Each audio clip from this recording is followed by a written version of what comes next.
Primera carta de San Pablo a los Corintios. Primera de Corintios, capítulo 1. Pablo, llamado por la voluntad de Dios a ser apóstol de Cristo Jesús, y nuestro hermano Sóstenes, a la iglesia de Dios que está en Corinto, a los que han sido santificados en Cristo Jesús y llamados a ser su santo pueblo, junto con todos los que en todas partes invocan el nombre de nuestro Señor Jesucristo, Señor de ellos y de nosotros. Que Dios nuestro Padre y el Señor Jesucristo les concedan gracia y paz. Siempre doy gracias a Dios por ustedes, pues Él, en Cristo Jesús, les ha dado su gracia. Unidos a Cristo, ustedes se han llenado de toda riqueza, tanto en palabra como en conocimiento. Así se ha confirmado en ustedes nuestro testimonio acerca de Cristo, de modo que no les falta ningún don espiritual mientras esperan con ansias que se manifieste nuestro Señor Jesucristo. Él los mantendrá firmes hasta el fin, para que sean irreprochables en el día de nuestro Señor Jesucristo. Fiel es Dios, quien los ha llamado a tener comunión con su Hijo Jesucristo nuestro Señor. Les suplico, hermanos, en el nombre de nuestro Señor Jesucristo, que todos vivan en armonía y que no haya divisiones entre ustedes, sino que se mantengan unidos en un mismo pensar y en un mismo propósito. Digo esto, hermanos míos, porque algunos de la familia de Cloé me han informado que hay rivalidades entre ustedes. Me refiero a que unos dicen, yo sigo a Pablo, otros afirman, yo a Apolos, otros, yo a Cefas, y otros, yo a Cristo. ¿Cómo? ¿Está dividido Cristo? ¿Acaso Pablo fue crucificado por ustedes? ¿O es que fueron bautizados en el nombre de Pablo? Gracias a Dios que no bauticé a ninguno de ustedes, excepto a Crispo y a Gayo, de modo que nadie puede decir que fue bautizado en mi nombre. Bueno, también bauticé a la familia de Estéfanas. Fuera de estos, no recuerdo haber bautizado a ningún otro, pues Cristo no me envió a bautizar sino a predicar el Evangelio, y eso sin discursos de sabiduría humana, para que la cruz de Cristo no perdiera su eficacia. Me explico. El mensaje de la cruz es una locura para los que se pierden. En cambio, para los que se salvan, es decir, para nosotros, este mensaje es el poder de Dios, pues está escrito: destruiré la sabiduría de los sabios, frustraré la inteligencia de los inteligentes. ¿Dónde está el sabio? ¿Dónde el erudito? ¿Dónde el filósofo de esta época? ¿No ha convertido Dios en locura la sabiduría de este mundo? Ya que Dios en su sabio designio dispuso que el mundo no lo conociera mediante la sabiduría humana, tuvo a bien salvar mediante la locura de la predicación a los que creen. Los judíos piden señales milagrosas y los gentiles buscan sabiduría, mientras que nosotros predicamos a Cristo crucificado. Este mensaje es motivo de tropiezo para los judíos y es locura para los gentiles. Pero para los que Dios ha llamado, lo mismo judíos que gentiles, Cristo es el poder de Dios y la sabiduría de Dios. Pues la locura de Dios es más sabia que la sabiduría humana, y la debilidad de Dios es más fuerte que la fuerza humana. Hermanos, consideren su propio llamamiento. No muchos de ustedes son sabios según criterios meramente humanos, ni son muchos los poderosos, ni muchos los de noble cuna. Pero Dios escogió lo insensato del mundo para avergonzar a los sabios, y escogió lo débil del mundo para avergonzar a los poderosos. También escogió Dios lo más bajo y despreciado, y lo que no es nada, para anular lo que es, a fin de que en su presencia nadie pueda jactarse. Pero gracias a Él, ustedes están unidos a Cristo Jesús, a quien Dios ha hecho nuestra sabiduría, es decir, nuestra justificación, santificación y redención, para que, como está escrito, si alguien ha de gloriarse, que se gloríe en el Señor.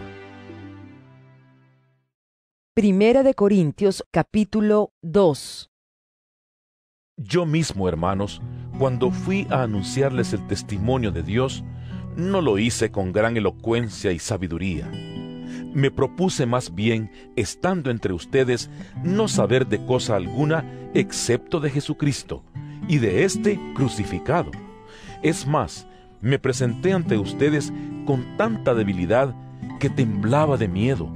No les hablé ni les prediqué con palabras sabias y elocuentes, sino con demostración del poder del Espíritu, para que la fe de ustedes no dependiera de la sabiduría humana, sino del poder de Dios. En cambio, hablamos con sabiduría entre los que han alcanzado madurez, pero no con la sabiduría de este mundo, ni con la de sus gobernantes, los cuales terminarán en nada. Más bien, exponemos el misterio de la sabiduría de Dios, una sabiduría que ha estado escondida y que Dios había destinado para nuestra gloria desde la eternidad. Ninguno de los gobernantes de este mundo la entendió, porque de haberla entendido, no habrían crucificado al Señor de la gloria.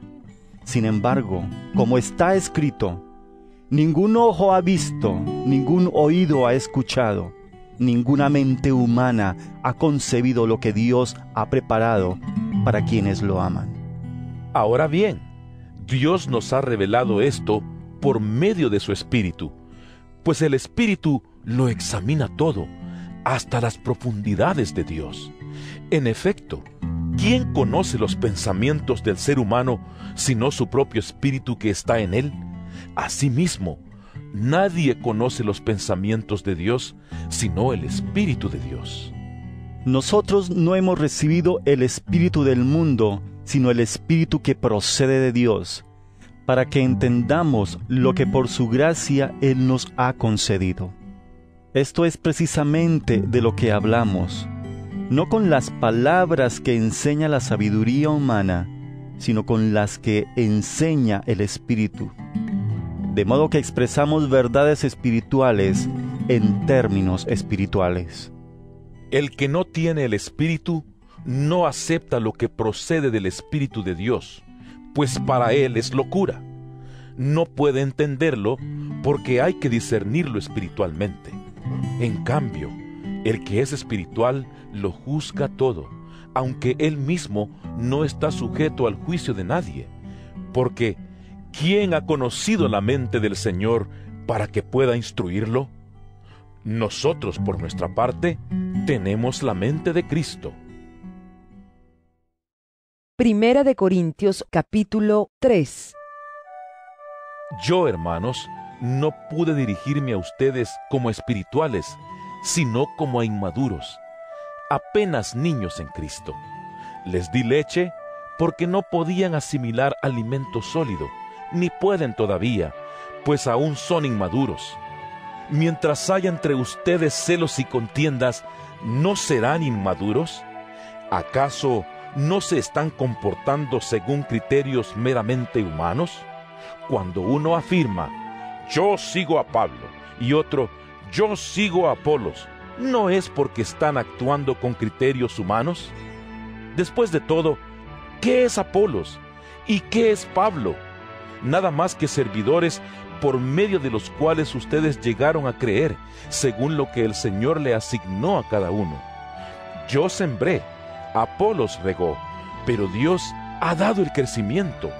Así que no cuenta ni el que siembra ni el que riega, sino solo Dios, quien es el que hace crecer. El que siembra y el que riega están al mismo nivel, aunque cada uno será recompensado según su propio trabajo. En efecto, nosotros somos colaboradores al servicio de Dios, y ustedes son el campo de cultivo de Dios, son el edificio de Dios. Según la gracia que Dios me ha dado, yo, como maestro constructor, eché los cimientos, y otro construye sobre ellos. Pero cada uno tenga cuidado de cómo construye, porque nadie puede poner un fundamento diferente del que ya está puesto, que es Jesucristo. Si alguien construye sobre este fundamento, ya sea con oro, plata y piedras preciosas, o con madera, heno y paja, su obra se mostrará tal cual es, pues el día del juicio la dejará al descubierto. El fuego la dará a conocer y pondrá a prueba la calidad del trabajo de cada uno. Si lo que alguien ha construido permanece, recibirá su recompensa, pero si su obra es consumida por las llamas, él sufrirá pérdida. Será salvo, pero como quien pasa por el fuego. ¿No saben que ustedes son templo de Dios y que el Espíritu de Dios habita en ustedes? Si alguno destruye el templo de Dios, él mismo será destruido por Dios, porque el templo de Dios es sagrado y ustedes son ese templo. Que nadie se engañe. Si alguno de ustedes se cree sabio según las normas de esta época, hágase ignorante para así llegar a ser sabio. Porque a los ojos de Dios, la sabiduría de este mundo es locura, como está escrito. Él atrapa a los sabios en su propia astucia. Y también dice, el Señor conoce los pensamientos de los sabios y sabe que son absurdos. Por lo tanto, que nadie base su orgullo en el hombre. Al fin y al cabo, todo es de ustedes, ya sea Pablo o Apolos o Cefas o el universo o la vida o la muerte o lo presente o lo porvenir. Todo es de ustedes y ustedes son de Cristo y Cristo es de Dios. Primera de Corintios, capítulo 4. Que todos nos consideren servidores de Cristo, encargados de administrar los misterios de Dios. Ahora bien, a los que reciben un encargo se les exige que demuestren ser dignos de confianza. Por mi parte, muy poco me preocupa que me juzguen ustedes o cualquier tribunal humano. Es más, ni siquiera me juzgo a mí mismo, porque aunque la conciencia no me remuerde, no por eso quedo absuelto. El que me juzga es el Señor. Por lo tanto, no juzguen nada antes de tiempo. Esperen hasta que venga el Señor. Él sacará a la luz lo que está oculto en la oscuridad y pondrá al descubierto las intenciones de cada corazón. Entonces, cada uno recibirá de Dios la alabanza que le corresponda. Hermanos, todo esto lo he aplicado a Apolos y a mí mismo para beneficio de ustedes, con el fin de que aprendan de nosotros aquello de no ir más allá de lo que está escrito. Así ninguno de ustedes podrá engreírse de haber favorecido al uno en perjuicio del otro. ¿Quién te distingue de los demás? ¿Qué tienes que no hayas recibido? Y si lo recibiste, ¿por qué presumes como si no te lo hubieran dado? Ya tienen todo lo que desean, ya se han enriquecido, han llegado a ser reyes y eso sin nosotros.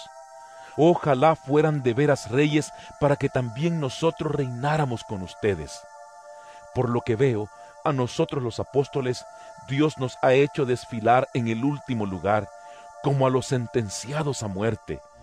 Hemos llegado a ser un espectáculo para todo el universo, tanto para los ángeles como para los hombres. Por causa de Cristo, nosotros somos los ignorantes. Ustedes, en Cristo, son los inteligentes. Los débiles somos nosotros. Los fuertes son ustedes. A ustedes se les estima, a nosotros se nos desprecia. Hasta el momento pasamos hambre, tenemos sed, nos falta ropa, se nos maltrata, no tenemos dónde vivir. Con estas manos nos matamos trabajando. Si nos maldicen, bendecimos. Si nos persiguen, los soportamos. Si nos calumnian, los tratamos con gentileza. Se nos considera la escoria de la tierra, la basura del mundo, y así hasta el día de hoy. No les escribo esto para avergonzarlos, sino para amonestarlos, como a hijos míos amados. De hecho, aunque tuvieran ustedes miles de tutores en Cristo, padres sí que no tienen muchos, porque mediante el Evangelio yo fui el Padre que los engendró en Cristo Jesús. Por tanto, les ruego que sigan mi ejemplo. Con este propósito les envié a Timoteo, mi amado y fiel hijo en el Señor. Él les recordará mi manera de comportarme en Cristo Jesús, como enseño por todas partes y en todas las iglesias. Ahora bien, algunos de ustedes se han vuelto presuntuosos, pensando que no iré a verlos. Lo cierto es que, si Dios quiere, iré a visitarlos muy pronto, y ya veremos no solo cómo hablan, sino cuánto poder tienen esos presumidos. Porque el reino de Dios no es cuestión de palabras, sino de poder. ¿Qué prefieren? ¿Que vaya a verlos con un látigo o con amor y espíritu apacible? Primera de Corintios capítulo 5. Es ya del dominio público que hay entre ustedes un caso de inmoralidad sexual que ni siquiera entre los paganos se tolera. A saber, que uno de ustedes tiene por mujer a la esposa de su padre, y de esto se sienten orgullosos. ¿No debieran más bien haber lamentado lo sucedido y expulsado de entre ustedes al que hizo tal cosa? Yo, por mi parte, aunque no estoy físicamente entre ustedes, sí estoy presente en espíritu, y ya he juzgado como si estuviera presente al que cometió ese pecado. Cuando se reúnan en el nombre de nuestro Señor Jesús, y con su poder yo los acompañe en espíritu, entreguen a este hombre a Satanás para destrucción de su naturaleza pecaminosa, a fin de que su espíritu sea salvo en el día del Señor. Hacen mal en jactarse. ¿No se dan cuenta de que un poco de levadura hace fermentar toda la masa?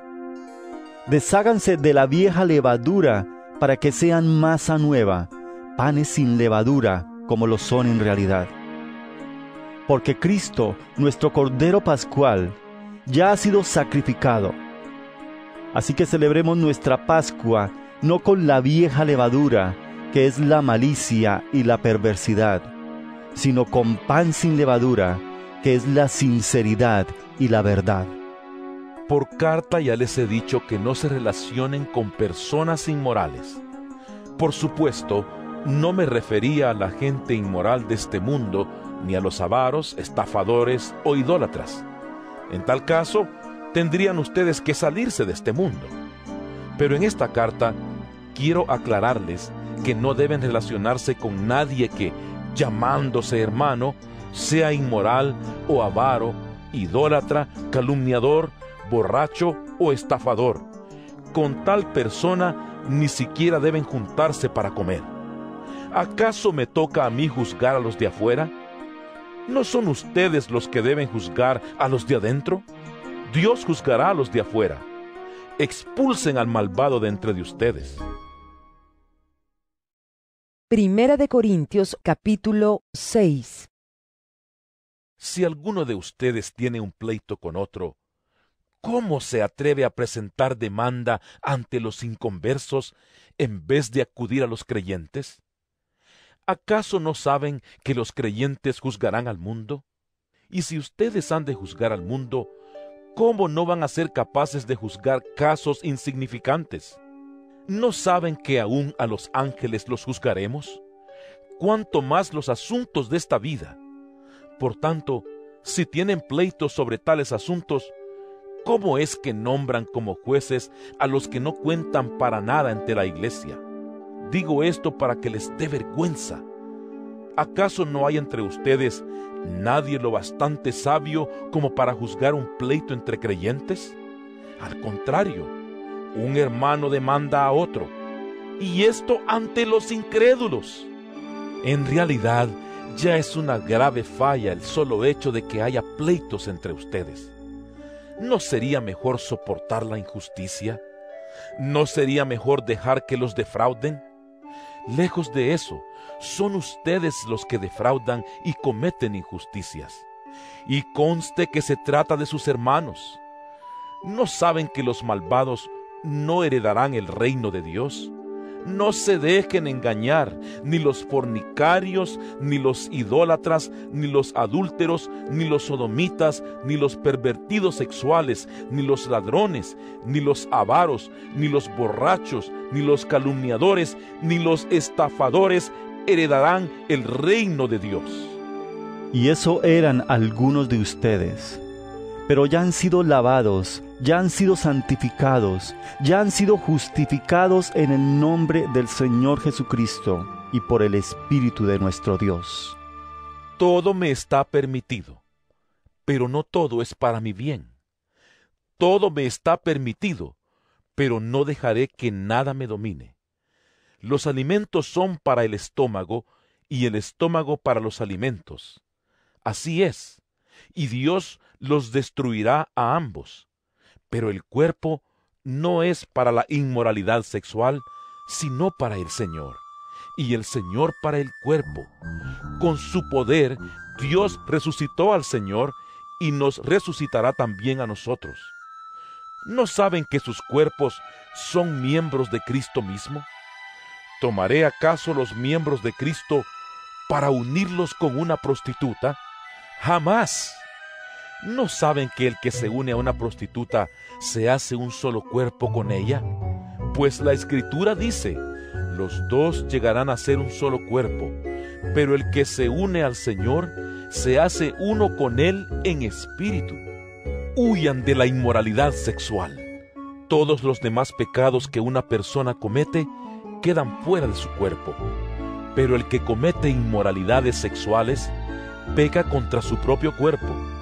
¿Acaso no saben que su cuerpo es templo del Espíritu Santo, quien está en ustedes y al que han recibido de parte de Dios? Ustedes no son sus propios dueños, fueron comprados por un precio. Por tanto, honren con su cuerpo a Dios. Primera de Corintios capítulo 7. Paso ahora a los asuntos que me plantearon por escrito. Es mejor no tener relaciones sexuales, pero en vista de tanta inmoralidad, cada hombre debe tener su propia esposa y cada mujer su propio esposo. El hombre debe cumplir su deber conyugal con su esposa, e igualmente la mujer con su esposo. La mujer ya no tiene derecho sobre su propio cuerpo, sino su esposo. Tampoco el hombre tiene derecho sobre su propio cuerpo, sino su esposa. No se nieguen el uno al otro, a no ser de común acuerdo, y solo por un tiempo, para dedicarse a la oración. No tarden en volver a unirse nuevamente. De lo contrario, pueden caer en tentación de Satanás por falta de dominio propio. Ahora bien, esto lo digo como una concesión y no como una orden.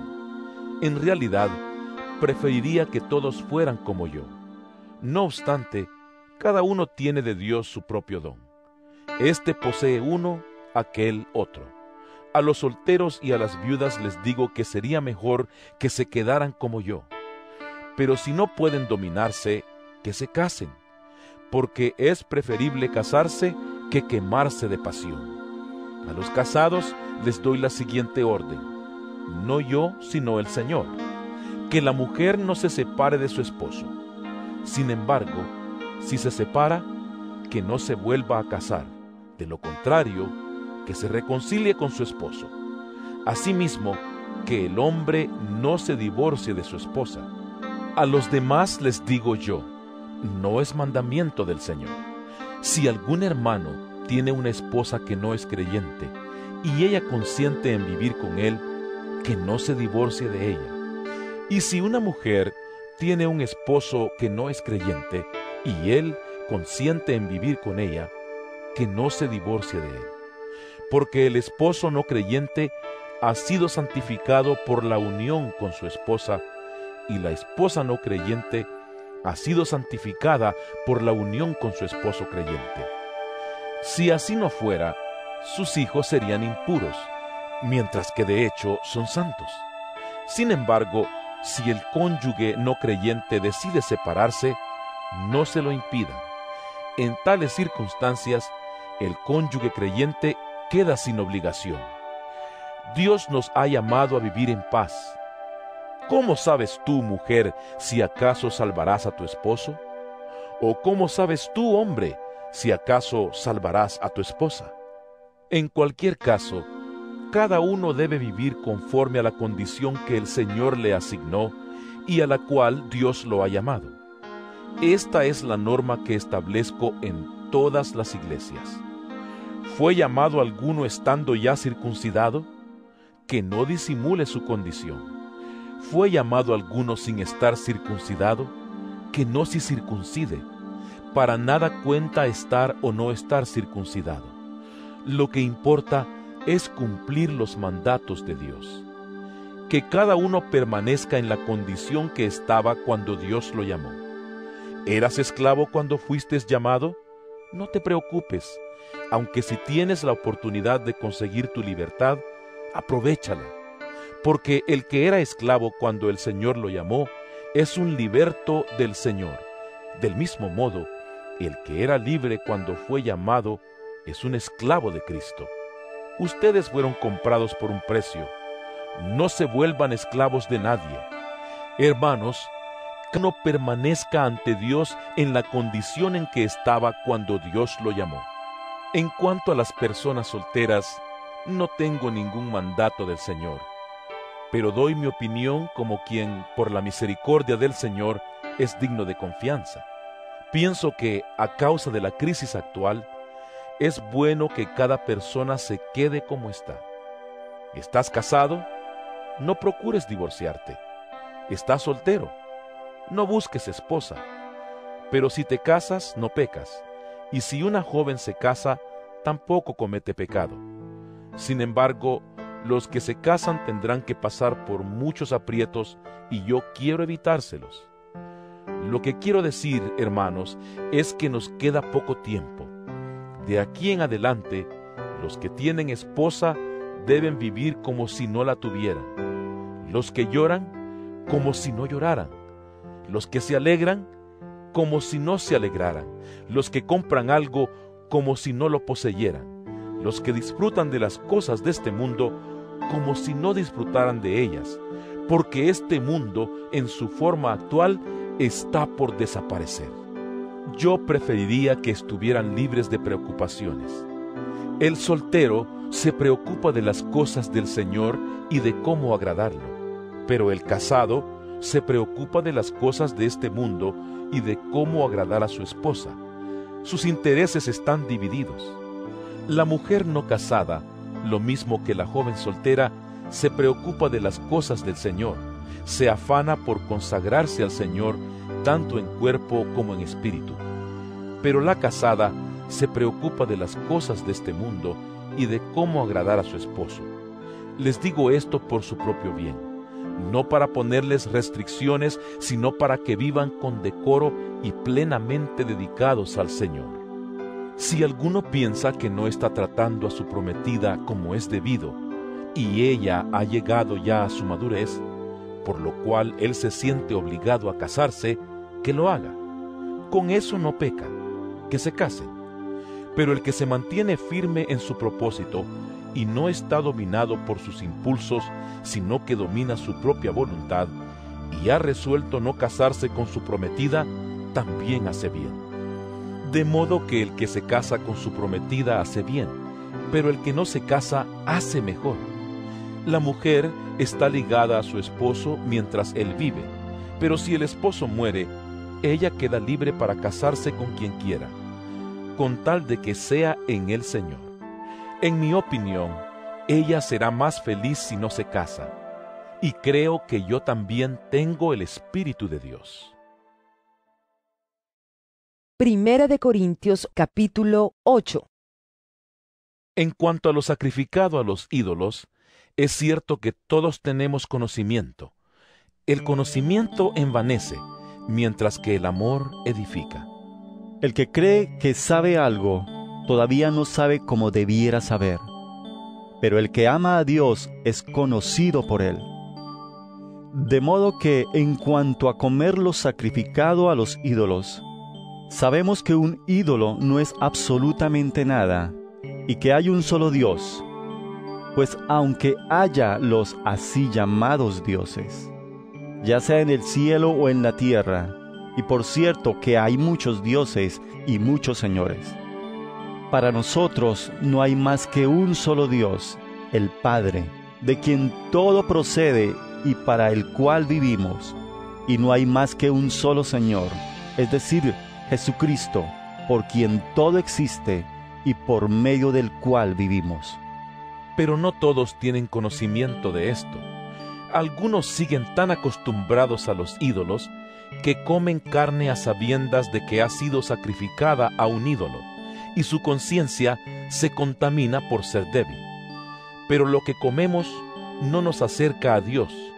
No somos mejores por comer, ni peores por no comer. Sin embargo, tengan cuidado de que su libertad no se convierta en motivo de tropiezo para los débiles, porque si alguien de conciencia débil te ve a ti, que tienes este conocimiento, comer en el templo de un ídolo, ¿no se sentirá animado a comer lo que ha sido sacrificado a los ídolos? Entonces ese hermano débil, por quien Cristo murió, se perderá a causa de tu conocimiento. Al pecar así contra los hermanos, hiriendo su débil conciencia, pecan ustedes contra Cristo. Por lo tanto, si mi comida ocasiona la caída de mi hermano, no comeré carne jamás para no hacerlo caer en pecado. Primera de Corintios capítulo 9. ¿No soy libre? ¿No soy apóstol? ¿No he visto a Jesús nuestro Señor? ¿No son ustedes el fruto de mi trabajo en el Señor? Aunque otros no me reconozcan como apóstol, para ustedes sí lo soy, porque ustedes mismos son el sello de mi apostolado en el Señor. Esta es mi defensa contra los que me critican. ¿Acaso no tenemos derecho a comer y a beber? ¿No tenemos derecho a viajar acompañados por una esposa creyente, como hacen los demás apóstoles y Cefas y los hermanos del Señor? ¿O es que solo Bernabé y yo estamos obligados a ganarnos la vida con otros trabajos? ¿Qué soldado presta servicio militar pagándose sus propios gastos? ¿Qué agricultor planta un viñedo y no come de sus uvas? ¿Qué pastor cuida un rebaño y no toma de la leche que ordeña? No piensen que digo esto solamente desde un punto de vista humano. ¿No lo dice también la ley? Porque en la ley de Moisés está escrito: no le pongas bozal al buey mientras esté trillando. ¿Acaso se preocupa Dios por los bueyes, o lo dice más bien por nosotros? Por supuesto que lo dice por nosotros, porque cuando el labrador ara y el segador trilla, deben hacerlo con la esperanza de participar de la cosecha. Si hemos sembrado semilla espiritual entre ustedes, ¿será mucho pedir que cosechemos de ustedes lo material? Si otros tienen derecho a este sustento de parte de ustedes, ¿no lo tendremos aún más nosotros? Sin embargo, no ejercimos este derecho, sino que lo soportamos todo con tal de no crear obstáculo al Evangelio de Cristo. ¿No saben que los que sirven en el templo reciben su alimento del templo, y que los que atienden al altar participan de lo que se ofrece en el altar? Así también el Señor ha ordenado que quienes predican el Evangelio vivan de este ministerio. Pero no me he aprovechado de ninguno de estos derechos, ni escribo de esta manera porque quiera reclamarlos. Prefiero morir a que alguien me prive de este motivo de orgullo. Sin embargo, cuando predico el Evangelio, no tengo de qué enorgullecerme, ya que estoy bajo la obligación de hacerlo. ¡Ay de mí si no predico el Evangelio!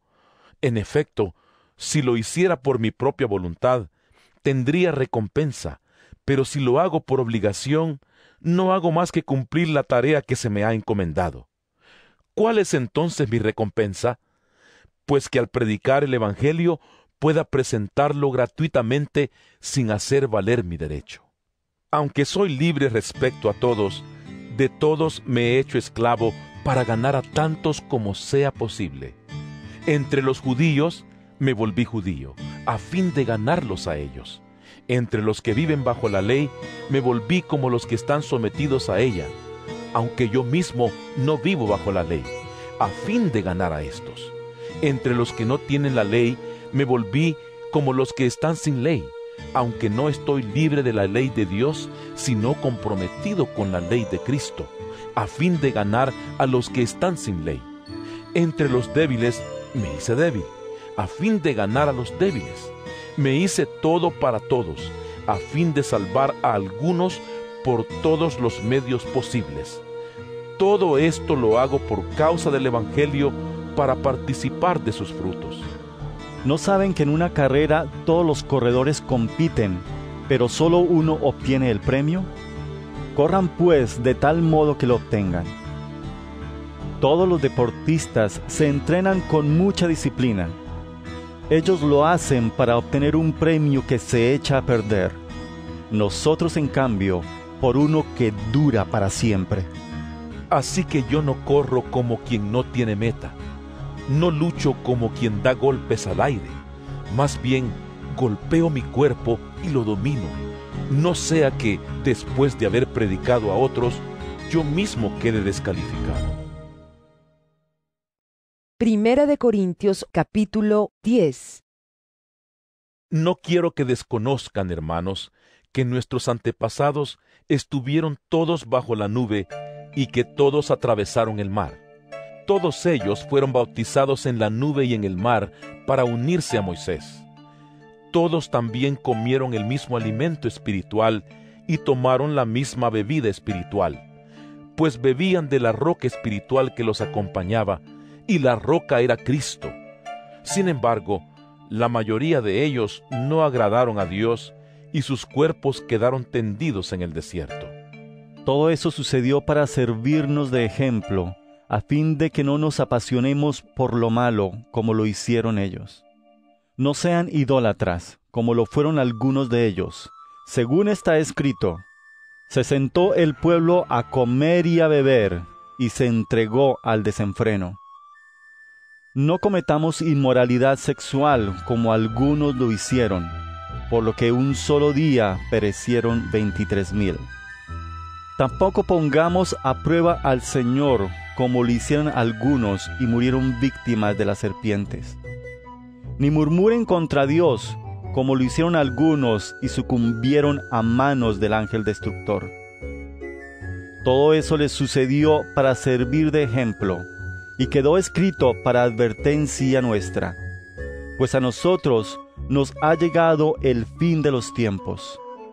Por lo tanto, si alguien piensa que está firme, tenga cuidado de no caer.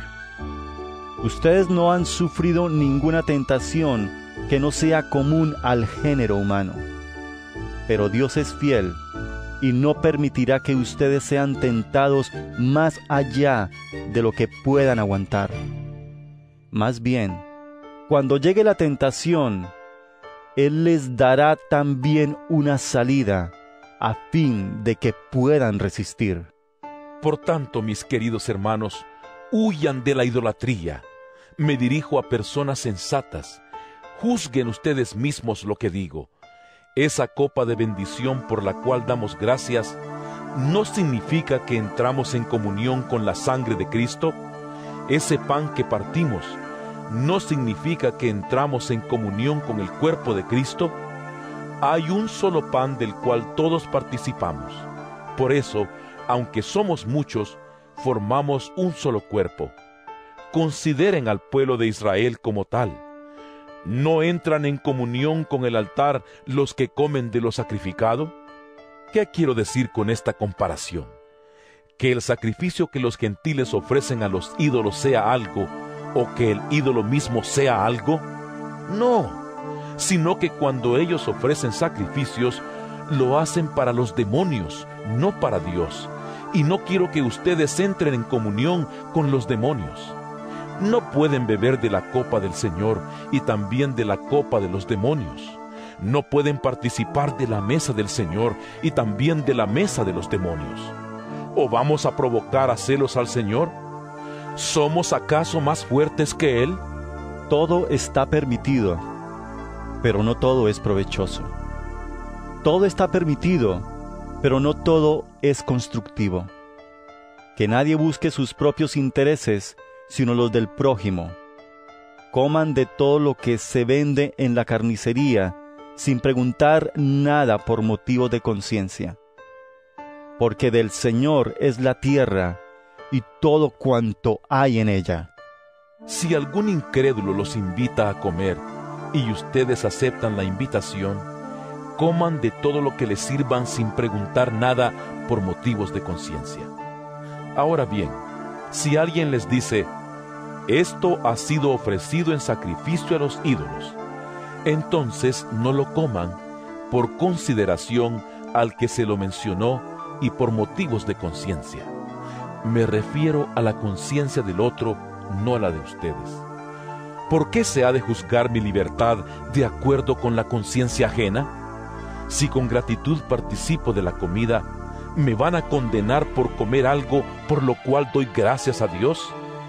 En conclusión, ya sea que coman o beban o hagan cualquier otra cosa, háganlo todo para la gloria de Dios. No hagan tropezar a nadie, ni a judíos, ni a gentiles, ni a la iglesia de Dios. Hagan como yo, que procuro agradar a todos en todo. No busco mis propios intereses, sino los de los demás, para que sean salvos. Primera de Corintios capítulo 11. Imítenme a mí como yo imito a Cristo. Los elogio porque se acuerdan de mí en todo y retienen las enseñanzas tal como se las transmití.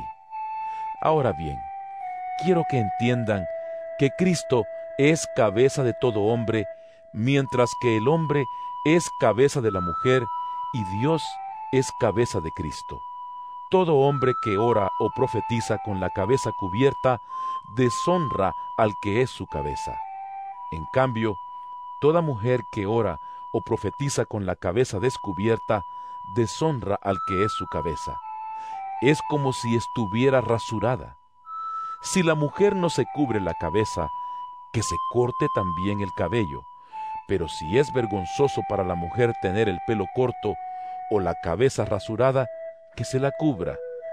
El hombre no debe cubrirse la cabeza, ya que él es imagen y gloria de Dios, mientras que la mujer es gloria del hombre. De hecho, el hombre no procede de la mujer, sino la mujer del hombre. Ni tampoco fue creado el hombre a causa de la mujer, sino la mujer a causa del hombre. Por esta razón y a causa de los ángeles, la mujer debe llevar sobre la cabeza señal de autoridad. Sin embargo, en el Señor, ni la mujer existe aparte del hombre, ni el hombre aparte de la mujer. Porque así como la mujer procede del hombre, también el hombre nace de la mujer. Pero todo proviene de Dios. Juzguen ustedes mismos. ¿Es apropiado que la mujer ore a Dios sin cubrirse la cabeza?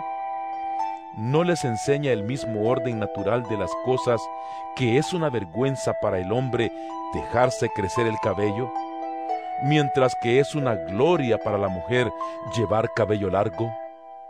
Es que a ella se le ha dado su cabellera como velo.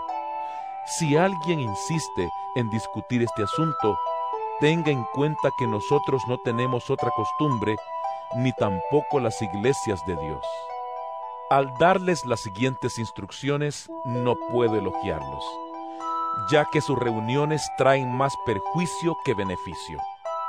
En primer lugar, oigo decir que cuando se reúnen como iglesia, hay divisiones entre ustedes, y hasta cierto punto lo creo. Sin duda, tiene que haber grupos sectarios entre ustedes para que se demuestre quiénes cuentan con la aprobación de Dios. De hecho, cuando se reúnen, ya no es para comer la cena del Señor, porque cada uno se adelanta a comer su propia cena, de manera que unos se quedan con hambre mientras otros se emborrachan. ¿Acaso no tienen casas donde comer y beber? ¿O es que menosprecian a la iglesia de Dios y quieren avergonzar a los que no tienen nada? ¿Qué les diré? ¿Voy a elogiarlos por esto? ¡Claro que no! Yo recibí del Señor lo mismo que les transmití a ustedes, que el Señor Jesús, la noche en que fue traicionado, tomó pan, y después de dar gracias, lo partió y dijo: Este pan es mi cuerpo, que por ustedes entrego. Hagan esto en memoria de mí. De la misma manera, después de cenar, tomó la copa y dijo: Esta copa es el nuevo pacto en mi sangre. Hagan esto cada vez que beban de ella en memoria de mí. Porque cada vez que comen este pan y beben de esta copa, proclaman la muerte del Señor hasta que Él venga. Por lo tanto, cualquiera que coma el pan o beba de la copa del Señor de manera indigna, será culpable de pecar contra el cuerpo y la sangre del Señor. Así que cada uno debe examinarse a sí mismo antes de comer el pan y beber de la copa. Porque el que come y bebe sin discernir el cuerpo, come y bebe su propia condena. Por eso hay entre ustedes muchos débiles y enfermos, e incluso varios han muerto. Si nos examináramos a nosotros mismos, no se nos juzgaría. Pero si nos juzga el Señor, nos disciplina para que no seamos condenados con el mundo. Así que, hermanos míos, cuando se reúnan para comer, espérense unos a otros.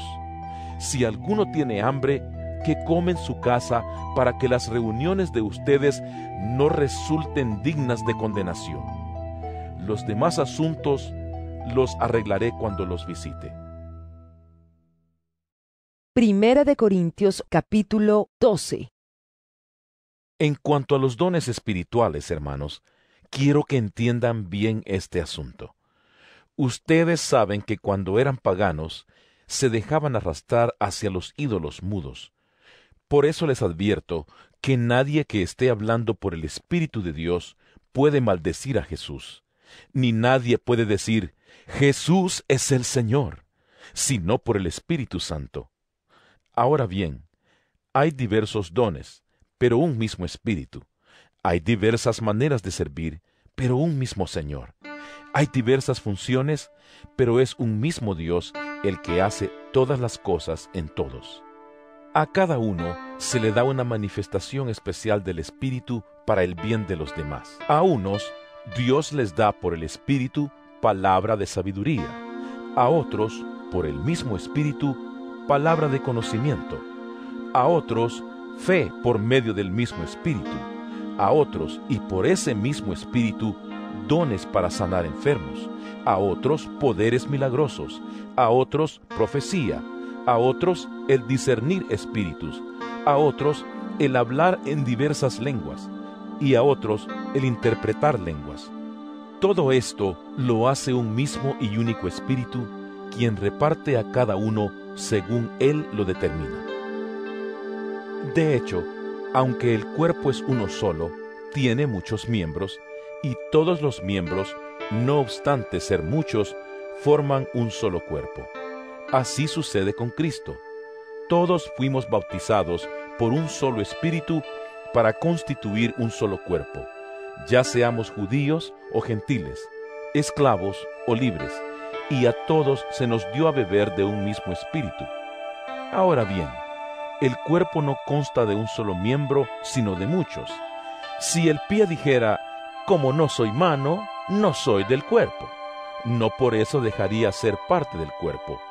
Y si la oreja dijera: como no soy ojo, no soy del cuerpo, no por eso dejaría de ser parte del cuerpo. Si todo el cuerpo fuera ojo, ¿qué sería del oído? Si todo el cuerpo fuera oído, ¿qué sería del olfato? En realidad, Dios colocó cada miembro del cuerpo como mejor le pareció. Si todos ellos fueran un solo miembro, ¿qué sería del cuerpo? Lo cierto es que hay muchos miembros, pero el cuerpo es uno solo. El ojo no puede decirle a la mano: no te necesito, ni puede la cabeza decirles a los pies: no los necesito. Al contrario, los miembros del cuerpo que parecen más débiles son indispensables, y a los que nos parecen menos honrosos los tratamos con honra especial. y se les trata con especial modestia a los miembros que nos parecen menos presentables, mientras que los más presentables no requieren trato especial. Así Dios ha dispuesto los miembros de nuestro cuerpo, dando mayor honra a los que menos tenían, a fin de que no haya división en el cuerpo, sino que sus miembros se preocupen por igual unos por otros. Si uno de los miembros sufre, los demás comparten su sufrimiento, y si uno de ellos recibe honor, los demás se alegran con él. Ahora bien, ustedes son el cuerpo de Cristo, y cada uno es miembro de ese cuerpo. En la iglesia Dios ha puesto en primer lugar apóstoles, en segundo lugar profetas, en tercer lugar maestros, luego los que hacen milagros, después los que tienen dones para sanar enfermos, los que ayudan a otros, los que administran y los que hablan en diversas lenguas. ¿Son todos apóstoles? ¿Son todos profetas? ¿Son todos maestros? ¿Hacen todos milagros? ¿Tienen todos dones para sanar enfermos? ¿Hablan todos en lenguas? ¿Acaso interpretan todos? Ustedes, por su parte, ambicionen los mejores dones. Ahora les voy a mostrar un camino más excelente. Primera de Corintios capítulo 13. Si hablo en lenguas humanas y angelicales, pero no tengo amor, no soy más que un metal que resuena o un platillo que hace ruido. Si tengo el don de profecía y entiendo todos los misterios y poseo todo conocimiento, y si tengo una fe que logra trasladar montañas, pero me falta el amor, no soy nada. Si reparto entre los pobres todo lo que poseo, y si entrego mi cuerpo para que lo consuman las llamas, pero no tengo amor, nada gano con eso. El amor es paciente, es bondadoso. El amor no es envidioso ni jactancioso, ni orgulloso. No se comporta con rudeza, no es egoísta, no se enoja fácilmente, no guarda rencor. El amor no se deleita en la maldad, sino que se regocija con la verdad. Todo lo disculpa, todo lo cree, todo lo espera, todo lo soporta. El amor jamás se extingue, mientras que el don de profecía cesará. El de lengua será silenciado y el de conocimiento desaparecerá, porque conocemos y profetizamos de manera imperfecta, pero cuando llegue lo perfecto, lo imperfecto desaparecerá. Cuando yo era niño, hablaba como niño, pensaba como niño, razonaba como niño. Cuando llegué a ser adulto, dejé atrás las cosas de niño. Ahora vemos de manera indirecta y velada, como en un espejo, pero entonces veremos cara a cara. Ahora conozco de manera imperfecta, pero entonces conoceré tal y como soy conocido. Ahora pues, permanecen estas tres virtudes: la fe, la esperanza y el amor. Pero la más excelente de ellas es el amor. Primera de Corintios capítulo 14. Empéñense en seguir el amor y ambicionen los dones espirituales, sobre todo el de profecía, porque el que habla en lenguas no habla a los demás sino a Dios. En realidad, nadie le entiende lo que dice, pues habla misterios por el Espíritu. En cambio, el que profetiza habla a los demás para edificarlos, animarlos y consolarlos. El que habla en lenguas se edifica a sí mismo. En cambio, el que profetiza edifica a la iglesia. Yo quisiera que todos ustedes hablaran en lenguas, pero mucho más que profetizaran. El que profetiza aventaja al que habla en lenguas, a menos que éste también interprete para que la iglesia reciba edificación. Hermanos, si ahora fuera a visitarlos y les hablara en lenguas, ¿de qué les serviría a menos que les presentara alguna revelación, conocimiento, profecía o enseñanza? Aún en el caso de los instrumentos musicales, tales como la flauta o el arpa, ¿cómo se reconocerá lo que tocan si no dan distintamente sus sonidos? Y si la trompeta no da un toque claro, ¿quién se va a preparar para la batalla? Así sucede con ustedes, a menos que su lengua pronuncie palabras comprensibles. ¿Cómo se sabrá lo que dicen? ¿Cómo será si hablaran al aire? Será como si hablaran al aire. ¿Quién sabe cuántos idiomas hay en el mundo y ninguno carece de sentido? Pero si no capto el sentido de lo que alguien dice, seré como un extranjero para el que me habla, y él lo será para mí. Por eso ustedes, ya que tanto ambicionan dones espirituales, procuren que éstos abunden para la edificación de la iglesia. Por esta razón, el que habla en lenguas, pida en oración el don de interpretar lo que diga. Porque si yo oro en lenguas, mi espíritu ora, pero mi entendimiento no se beneficia en nada. ¿Qué debo hacer entonces? Pues orar con el espíritu, pero también con el entendimiento, cantar con el espíritu, pero también con el entendimiento. De otra manera, si alabas a Dios con el espíritu, ¿cómo puede quien no es instruido decir amén a tu acción de gracias, puesto que no entiende lo que dices? En ese caso, tu acción de gracias es admirable, pero no edifica al otro. Doy gracias a Dios porque hablo en lenguas más que todos ustedes. Sin embargo, en la iglesia prefiero emplear 5 palabras comprensibles y que me sirvan para instruir a los demás que 10,000 palabras en lenguas. Hermanos, no sean niños en su modo de pensar. Sean niños en cuanto a la malicia, pero adultos en su modo de pensar. En la ley está escrito: por medio de gente de lengua extraña y por boca de extranjeros hablaré a este pueblo, pero ni aun así me escucharán, dice el Señor. De modo que el hablar en lenguas es una señal, no para los creyentes, sino para los incrédulos. En cambio, la profecía no es señal para los incrédulos, sino para los creyentes. Así que, si toda la iglesia se reúne y todos hablan en lenguas, y entran algunos que no entienden o no creen, ¿no dirán que ustedes están locos? Pero si uno que no cree o uno que no entiende entra cuando todos están profetizando, se sentirá reprendido y juzgado por todos, y los secretos de su corazón quedarán al descubierto. Así que se postrará ante Dios y lo adorará exclamando: realmente Dios está entre ustedes. ¿Qué concluimos, hermanos? Que cuando se reúnan, cada uno puede tener un himno, una enseñanza, una revelación, un mensaje en lenguas o una interpretación. Todo esto debe hacerse para la edificación de la iglesia. Si se habla en lenguas, que hablen 2, o cuando mucho 3, cada uno por turno, y que alguien interprete. Si no hay intérprete, que guarden silencio en la iglesia, y cada uno hable para sí mismo y para Dios. En cuanto a los profetas, que hablen 2 o 3, y que los demás examinen con cuidado lo dicho. Si alguien que está sentado recibe una revelación, el que esté hablando ceda la palabra. Así todos pueden profetizar por turno, para que todos reciban instrucción y aliento. El don de profecía está bajo el control de los profetas. Porque Dios no es un Dios de desorden, sino de paz.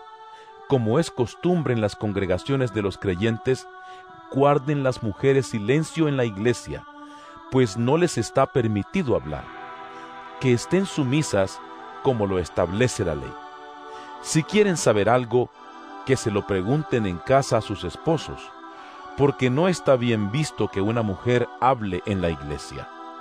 ¿Acaso la palabra de Dios procedió de ustedes? ¿O son ustedes los únicos que la han recibido? Si alguno se cree profeta o espiritual, reconozca que esto que les escribo es mandato del Señor. Si no lo reconoce, tampoco él será reconocido. Así que, hermanos míos, ambicionen el don de profetizar y no prohíban que se hable en lenguas, pero todo debe hacerse de una manera apropiada y con orden. Primera de Corintios capítulo 15. Ahora, hermanos, quiero recordarles el Evangelio que les prediqué, el mismo que recibieron, en el cual se mantienen firmes. Mediante este Evangelio son salvos, si se aferran a la palabra que les prediqué. De otro modo, habrán creído en vano. Porque ante todo, les transmití a ustedes lo que yo mismo recibí, que Cristo murió por nuestros pecados según las Escrituras, que fue sepultado, que resucitó al tercer día según las Escrituras, y que se apareció a Cefas y luego a los 12. Después se apareció a más de 500 hermanos a la vez, la mayoría de los cuales vive todavía, aunque algunos han muerto. Luego se apareció a Jacobo, más tarde a todos los apóstoles, y por último, como a uno nacido fuera de tiempo, se me apareció también a mí. Admito que yo soy el más insignificante de los apóstoles y que ni siquiera merezco ser llamado apóstol, porque perseguí a la iglesia de Dios. Pero por la gracia de Dios soy lo que soy, y la gracia que Él me concedió no fue infructuosa. Al contrario, he trabajado con más tesón que todos ellos, aunque no yo, sino la gracia de Dios que está conmigo. En fin, ya sea que se trate de mí o de ellos, esto es lo que predicamos, y esto es lo que ustedes han creído. Ahora bien, si se predica que Cristo ha sido levantado de entre los muertos, ¿cómo dicen algunos de ustedes que no hay resurrección? Si no hay resurrección, entonces ni siquiera Cristo ha resucitado. Y si Cristo no ha resucitado, nuestra predicación no sirve para nada, como tampoco la fe de ustedes. Aún más, resultaríamos falsos testigos de Dios por haber testificado que Dios resucitó a Cristo, lo cual no habría sucedido si en verdad los muertos no resucitan. Porque si los muertos no resucitan, tampoco Cristo ha resucitado. Y si Cristo no ha resucitado, la fe de ustedes es ilusoria, y todavía están en sus pecados. En ese caso, también están perdidos los que murieron en Cristo. Si la esperanza que tenemos en Cristo fuera solo para esta vida, seríamos los más desdichados de todos los mortales. Lo cierto es que Cristo ha sido levantado de entre los muertos como primicias de los que murieron. De hecho, ya que la muerte vino por medio de un hombre, también por medio de un hombre viene la resurrección de los muertos. Pues así como en Adán todos mueren, también en Cristo todos volverán a vivir, pero cada uno en su debido orden. Cristo, las primicias, después, cuando Él venga, los que le pertenecen. Entonces vendrá el fin, cuando Él entregue el reino a Dios el Padre, luego de destruir todo dominio, autoridad y poder. Porque es necesario que Cristo reine hasta poner a todos sus enemigos debajo de sus pies. El último enemigo que será destruido es la muerte, pues Dios ha sometido todo a su dominio. Al decir que todo ha quedado sometido a su dominio, es claro que no se incluye a Dios mismo, quien todo lo sometió a Cristo. Y cuando todo le sea sometido, entonces el Hijo mismo se someterá a aquel que le sometió todo, para que Dios sea todo en todos. Si no hay resurrección, ¿qué sacan los que se bautizan por los muertos? Si en definitiva los muertos no resucitan.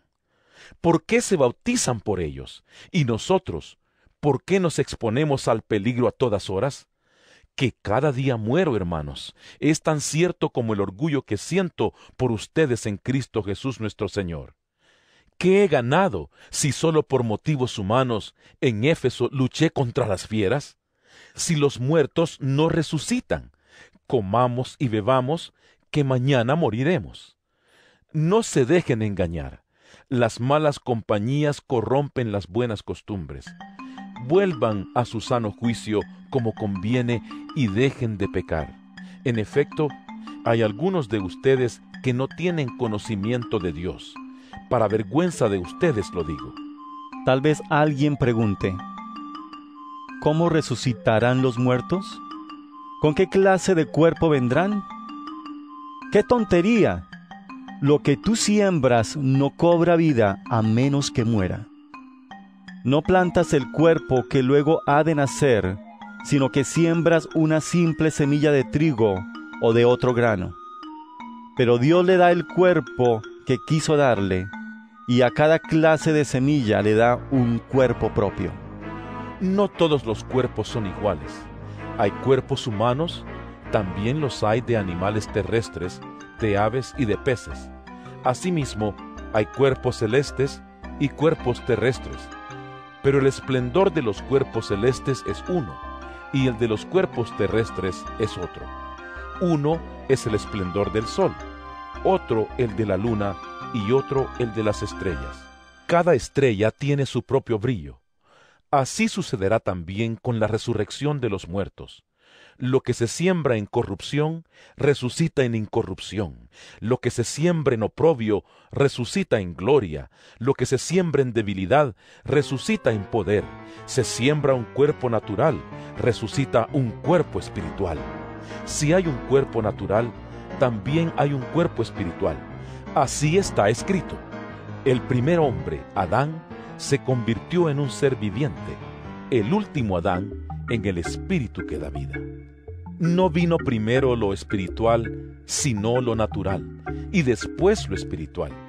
El primer hombre era del polvo de la tierra, el segundo hombre del cielo. Como es aquel hombre terrenal, así son también los de la tierra, y como es el celestial, así son también los del cielo. Y así como hemos llevado la imagen de aquel hombre terrenal, llevaremos también la imagen del celestial. Les declaro, hermanos, que el cuerpo mortal no puede heredar el reino de Dios, ni lo corruptible puede heredar lo incorruptible. Fíjense bien en el misterio que les voy a revelar. No todos moriremos, pero todos seremos transformados en un instante, en un abrir y cerrar de ojos, al toque final de la trompeta. Pues sonará la trompeta y los muertos resucitarán con un cuerpo incorruptible, y nosotros seremos transformados, porque lo corruptible tiene que revestirse de lo incorruptible y lo mortal de inmortalidad. Cuando lo corruptible se revista de lo incorruptible y lo mortal de inmortalidad, entonces se cumplirá lo que está escrito: la muerte ha sido devorada por la victoria. ¿Dónde está, oh muerte, tu victoria? ¿Dónde está, oh muerte, tu aguijón? El aguijón de la muerte es el pecado, y el poder del pecado es la ley. Pero gracias a Dios que nos da la victoria por medio de nuestro Señor Jesucristo. Por lo tanto, mis queridos hermanos, manténganse firmes e inconmovibles, progresando siempre en la obra del Señor, conscientes de que su trabajo en el Señor no es en vano. Primera de Corintios, capítulo 16. En cuanto a la colecta para los creyentes, sigan las instrucciones que di a las iglesias de Galacia. El primer día de la semana, cada uno de ustedes aparte y guarde algún dinero conforme a sus ingresos, para que no se tengan que hacer colectas cuando yo vaya. Luego, cuando llegue, daré cartas de presentación a los que ustedes hayan aprobado y los enviaré a Jerusalén con los donativos que hayan recogido. Si conviene que yo también vaya, iremos juntos. Después de pasar por Macedonia, pues tengo que atravesar esa región, iré a verlos. Es posible que me quede con ustedes algún tiempo y tal vez pase allí el invierno para que me ayuden a seguir el viaje a donde quiera que vaya.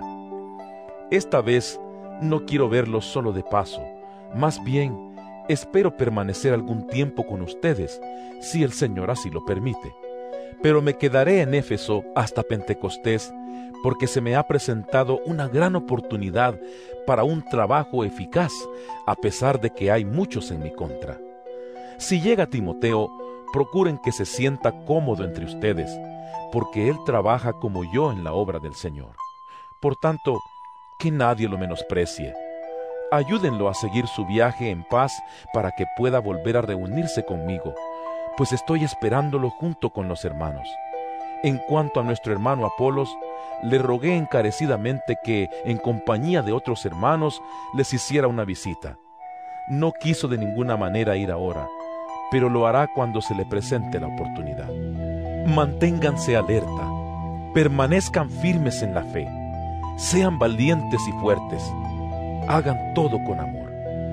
Bien saben que los de la familia de Estéfanas fueron los primeros convertidos de Acaya, y que se han dedicado a servir a los creyentes. Les recomiendo, hermanos, que se pongan a disposición de aquellos y de todo el que colabore en este arduo trabajo. Me alegré cuando llegaron Estéfanas, Fortunato y Acaico, porque ellos han suplido lo que ustedes no podían darme, ya que han tranquilizado mi espíritu y también el de ustedes. Tales personas merecen que se les exprese reconocimiento.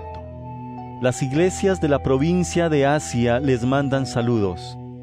Aquila y Priscila los saludan cordialmente en el Señor, como también la iglesia que se reúne en la casa de ellos. Todos los hermanos les mandan saludos. Salúdense unos a otros con un beso santo. Yo, Pablo, escribo este saludo de mi puño y letra. Si alguno no ama al Señor, quede bajo maldición. Maranata, que la gracia del Señor Jesús sea con ustedes. Los amo a todos ustedes en Cristo Jesús. Amén.